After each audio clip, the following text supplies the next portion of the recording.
안녕하세요. 잘방토입니다. 이번 시간에는 목동 재건축에 대해서 브리핑을 해드리겠습니다. 목동은 전체적으로 재건축이 큰 이슈인 단지인데요.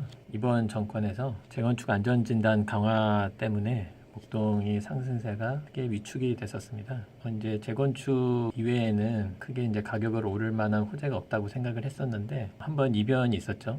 그거는 바로 그 박원순 시장의 여의도 맨하튼 발언이었습니다. 그래서 여의도를 이제 맨하튼처럼 개발하겠다 그러한 발언을 이제 뉴스를 통해서 했었는데요. 그런데 그때 목동이 굉장히 큰 폭으로 상승을 했었습니다. 그러니까 작년 여의도 맨하튼 발언 이후에 큰 폭으로 상승을 했던 지역이 여의도뿐만이 아니라 영등포가 1위를 했던 걸로 기억하고요. 그 다음에가 목동이었습니다. 서울 안에서는요. 그 다음에 광명도 그때 상승률 수도권까지 합치면 전체 1위를 했었고요. 그러니까 재건축이 아니더라도 목동은 여의도의 배후 지역으로서 시세 상승을 할 수 있다라는 것을 실질적으로 보여준 사례였습니다. 그래서 목동 들어가신 분들은 재건축이 오래 걸린다고 하더라도 여의도 관련 개발 이슈와 연동되기 때문에 제 예상으로 5년 안에 한 번은 큰 폭의 상승이 있지 않을까 그렇게 예상을 해봅니다. 박원순 시장의 그 발언 때문에 부동산이 폭등하는 기미를 보이자 김현미 국토부 장관께서 그 박원순 시장과 같이 이제 조율을 하는 바람에 잠깐 보류하는 걸로 넘어가긴 했었는데요. 그런데 그 서울시 2030 플랜을 보면은 서울 3도심, 바로 이 서울 한양 도성과 그 다음에 여의도, 그 다음에 강남 이렇게 3도심을 트라이앵글로 해서 용산, 여의도는 오래전부터 개발 계획이 있었던 겁니다.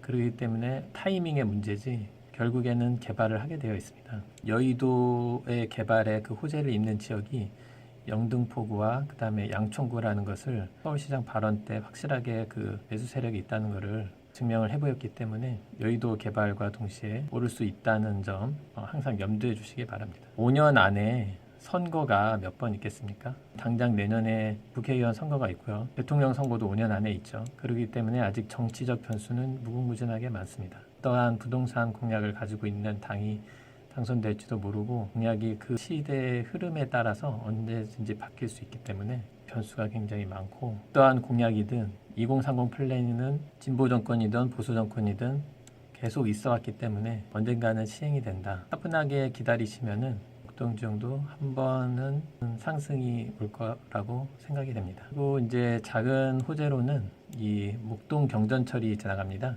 그거는 이제 거의 확정됐다고 서울시장이 말을 했었죠. 그다음에 지금 진행되고 있는 것 중에 하나가 길이 지하화가 되고요. 여기 위를 공원으로 만든다고 했었죠. 여기서 가는 길이 5호선과 9호선이 있습니다. 7단지라든지 1단지는 교통이 좋다고 할 수 있는데요. 이 중간 단지들은 그 절이 약간은 멀기 때문에 좀 교통의 혜택에 있어서 좀 소외가 됐었는데요. 실질적으로 제가 이 길을 서울시에서 하고 있는 따릉이를 타고 가봤더니 20분밖에 안 걸립니다. 그런데 여기 길이 아직 정리되지 않았기 때문에 만약에 여기가 공원화가 된다고 한다면은 자전거로 갈 때도 훨씬 더 시간이 단축될 걸로 보입니다. 여의도 통근자라면은 목동이 상당히 매력이 있는 그런 곳이다. 집이 낡긴 했지만 워낙에 인프라가 좋고 학군이 좋기 때문에 이 매수 대기자들이 많을 걸로 보입니다.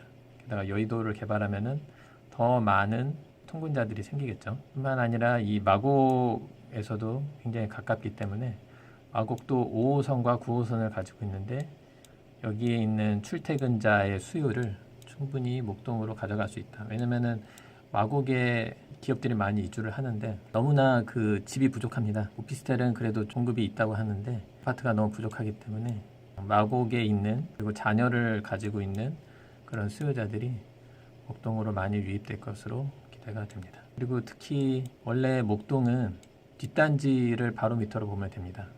뒷단지가 가장 먼저 오르고요. 가장 먼저 빠지는 것도 뒷단지입니다. 반면에 이 앞단지 쪽은 제일 로얄 단지인 7단지 같은 경우에는 지금 굉장히 다른 데는 조정되는 반면에 여기는 거래가 그냥 없습니다. 그러니까 싸게는 안 내놓는다 이거죠. 또 대기 수요가 굉장히 많은 곳이기 때문에 그러니까 7단지를 노리는 사람들이 굉장히 많다고 볼 수가 있습니다. 7단지를 보유하고 있는 사람은 쉽게 내놓지는 않을 것입니다. 왜냐면은 여기에 모든 인프라가 몰려 있고 그 다음에 재건축을 보더라도 7단지가 이제 소형 평수가 굉장히 많습니다. 목동 단지 중에서는 가장 빠르지 않을까, 재건축을 진행을 한다면 가장 빠르지 않을까, 그런 기대를 가지고 있습니다.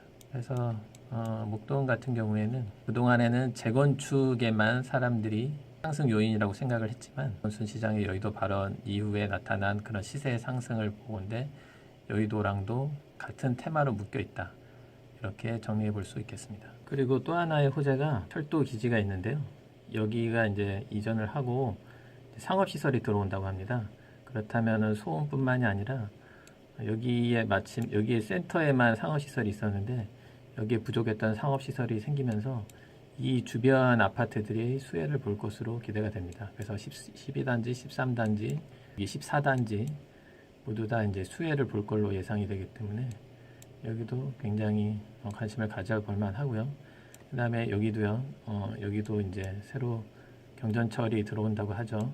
그렇기 때문에 10단지, 그 다음에 11단지 이쪽 지역들 수혜를 볼 것으로 예상이 됩니다.